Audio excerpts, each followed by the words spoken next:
28 men are stranded in Antarctica. Their ship is gone. Not damaged, gone. Crushed by ice and swallowed by the ocean. They are nearly 1,000 miles from civilization. There are no radios. No rescue helicopters. No satellites. No way to call for help. By every reasonable measure, these men should die. Every single one survives. The question is, how? This is the story of Ernest Shackleton and the Endurance. A story so unbelievable that, more than 100 years later, people still struggle to understand how anyone made it out alive. But before Antarctica became their prison, it was their dream. The year was 1914. The age of exploration was coming to an end. Most of the world had already been mapped. The North Pole had been reached. The South Pole had been reached. Only one great challenge remained. Cross Antarctica from one side to the other. No one had ever done it. Many believed it couldn't be done. That was exactly why Ernest Shackleton wanted to try. Shackleton wasn't chasing money. He wasn't chasing land. He was chasing history. If he succeeded, his name would be remembered forever. To make the journey possible, he acquired a ship called the Endurance. At first glance, it looked like an ordinary wooden vessel. But it wasn't. The ship had been specially built for polar conditions. Its thick wooden hull was designed to withstand enormous pressure from sea ice. At least that was the idea. The crew was carefully selected: sailors, scientists, engineers, carpenters, dog handlers, men from different backgrounds, united by one goal: reach Antarctica, cross it, make history. When the Endurance left port, spirits were high. The men joked with one another. They played cards. They sang songs. Some wrote letters home. Others spent hours staring at the ocean, imagining the adventure ahead. Nobody knew that, in just a few months, survival would become more important than exploration. For weeks, everything went according to plan. The ship moved steadily south. The weather was manageable. The mood remained optimistic. Then Antarctica appeared. At first it was magnificent. Towering icebergs drifted across the horizon.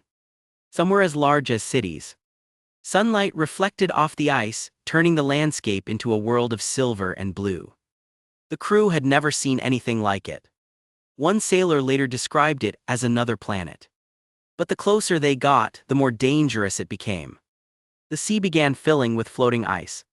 Small chunks at first. Then larger pieces.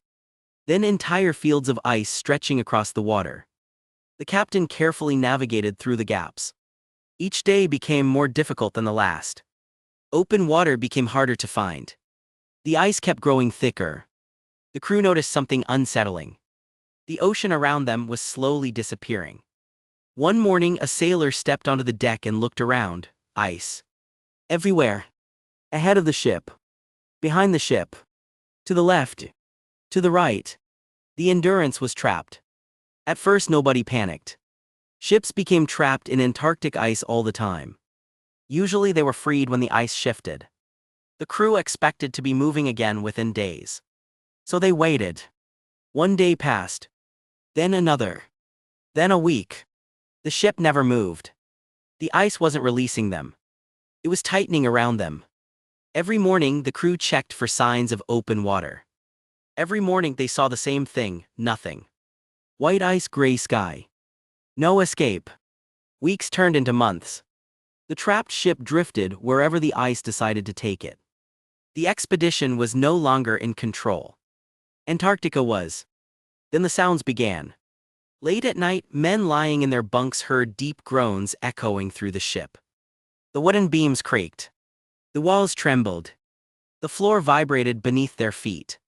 At first it sounded distant. Then it grew louder. And louder. Imagine standing inside a building while giant invisible hands slowly squeeze it from every direction. That's what was happening. The ice was moving. And the ship was trapped in the middle. One sailor compared the noise to a living creature in pain. Nobody slept well. Each night the sounds returned. Each night they became more alarming. Then came the first serious crack. A loud bang echoed through the ship. Men rushed from their cabins. The hull had begun to buckle. The pressure was becoming unbearable. The Endurance had been built for ice. But nobody had expected this much ice. Day after day, the frozen sea pushed harder against the ship. The massive wooden hull groaned under the strain. Timbers bent. Joints twisted. Cracks appeared where none had existed before. Shackleton understood what was happening. The ship was losing. And Antarctica wasn't finished. One afternoon, the pressure suddenly intensified. Without warning, giant slabs of ice slammed into the hull. The entire vessel shuddered. Men stumbled across the deck. The sounds were terrifying. Wood splintered. Beams snapped. The ship screamed. Not metaphorically. Several crew members later described the noises as screams. The Endurance was being crushed alive. For months, the crew fought to save her. They unloaded supplies. They removed unnecessary weight. They hoped for a miracle. But every day brought more damage. Every day brought more cracks. Eventually, reality became impossible to ignore. The Endurance would never sail again. Imagine spending years preparing for the adventure of a lifetime, only to watch your only way home slowly die beneath your feet. Then came the order nobody wanted to hear. Abandon ship. Just 2 words. Yet those 2 words changed everything. The crew gathered supplies, food, clothing, tools, fuel. Anything that might help them survive. Everything else had to be left behind: books, personal belongings, equipment. Years of preparation, gone. The men carried what they could onto the ice. Then they turned and looked back at their ship. For many of them, the Endurance wasn't just transportation. It was home. It had protected them through storms.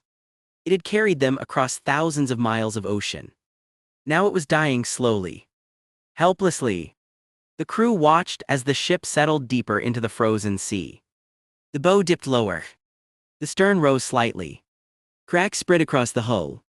Then piece by piece the Endurance disappeared. The ocean swallowed it. And just like that, it was gone. Silence followed. No one spoke. What could they say? 28 men were now standing on a drifting sheet of Antarctic ice. No ship.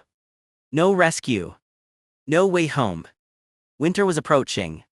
Temperatures would continue dropping. The ice beneath them could crack at any moment. And the nearest civilization was hundreds of miles away, across some of the most dangerous waters on Earth. At that moment, many people would have given up hope. Shackleton did the opposite. He gathered the men and made a decision. The expedition was over. Crossing Antarctica no longer mattered. Records no longer mattered. Fame no longer mattered. There was now only one mission: bring every man home alive. The problem was that nobody knew how. And over the next several months, these men would face drifting ice, starvation, freezing temperatures, violent storms, and one of the most dangerous small boat journeys ever attempted. Because surviving the destruction of the Endurance was only the beginning. The true survival story was about to start.